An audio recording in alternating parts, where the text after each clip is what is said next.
Let me jump in now and tell you a little bit about my story, a little bit more about this overcoming the morning mind ambush. Look, I want to take you back to a moment in time that I remember so abundantly well and just explain a little bit about my experience and why I call it a morning mind ambush.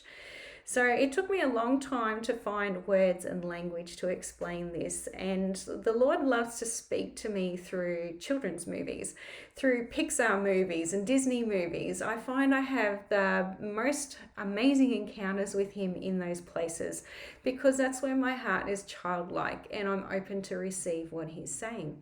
So there is a movie called The Incredibles. It is an amazing kids movie. If you have not seen it, it is worth jumping on and having a look. Get it on Netflix or something like that. But The Incredibles in that movie. So it's a movie about a family. They're all superheroes, and they're kind of like a little bit different to everybody else because of all their superpowers. And so you see them wearing their red suits and things throughout the movie. So I just want to explain a scene from that movie because it encapsulates everything that I've experienced. Mr. Incredible, the father of the family, was off on a secret mission that not even his wife knew about. And he had been sent into the enemy camp. And so he had discovered behind the scenes, he got in behind the scenes, and he was able to be at the desk of the evil person in the movie. And he's watching a big screen, and across the screen is all the plans of what that enemy had in store for the city in which he lived. It was all being revealed. So he's having these oh my gosh moments as he watches all of this. So he starts to sneak out from there to go and catch the enemy. As he is doing that, his wife back at home is trying to figure out where he is and what's happened to him because he's not given her any information. So she learns that in his suit there is this little spot in the middle here that's like a homing alarm.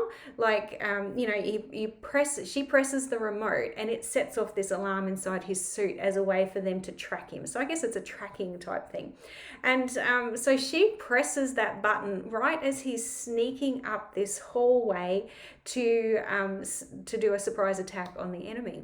The only problem with that was it sets off the alarm inside his suit. It starts flashing and making a noise, and it sets off the alarm inside the enemy's headquarters.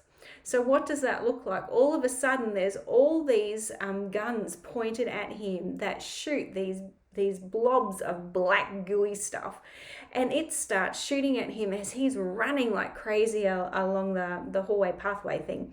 And so each one sticks him and gets stuck on him all over his body, and they start to expand, and as they expand they pull him down with the weight to the point where he can't even see because the black spots, gooey spots, are all over him. He can't see, he can't speak, he is totally trapped, he can't even move, and he is ambushed, totally trapped and stuck where he's at. That scene in that movie explains so abundantly well what it was like for me to wake up in the mornings.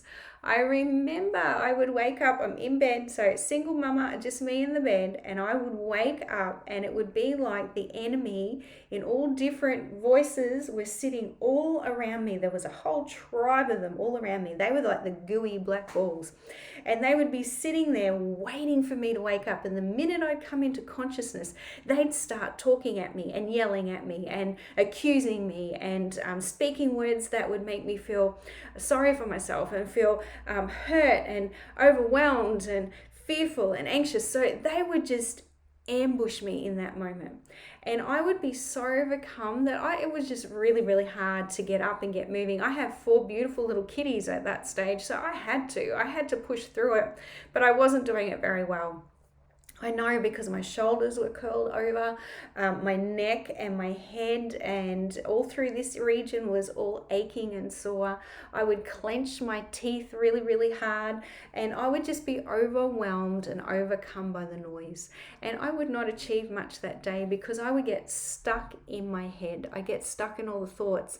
I would partner with them. I would listen to them. I would agree with them. I would argue with them. I would have memories come and I would end up back in those those moments having arguments with people or trying to sort out what was going on with those people in that time. And it was really, really challenging. But that was what the experience was like for me. And so to overcome the morning mind ambush meant that I needed to work out a way to not allow the enemy to sit in and around me as I woke up in the mornings. I had to work out a way to not engage with all the arguments. I had to work out why the arguments were even there to start with, and how to silence all that down and know what to listen to. Because really, I was just looking for God's voice. I really just needed to hear his voice in amongst all of that noise. And I needed a way to do that.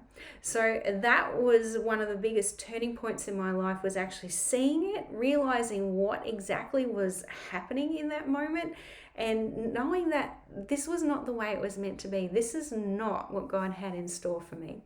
So I want to show you the tools that we have. If you can relate to this experience in some way, I hope that visual really, really helps you, because it really helped me to try and explain it to other people, because there was a lot of stuff happening that was in the spirit realm, that was in the unseen, that people couldn't see.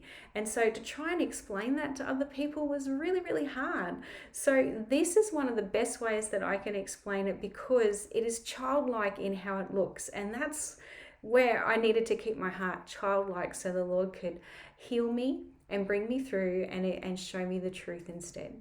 So that's what it looked like for me to be in the morning mind ambush. So now let me show you how to overcome that.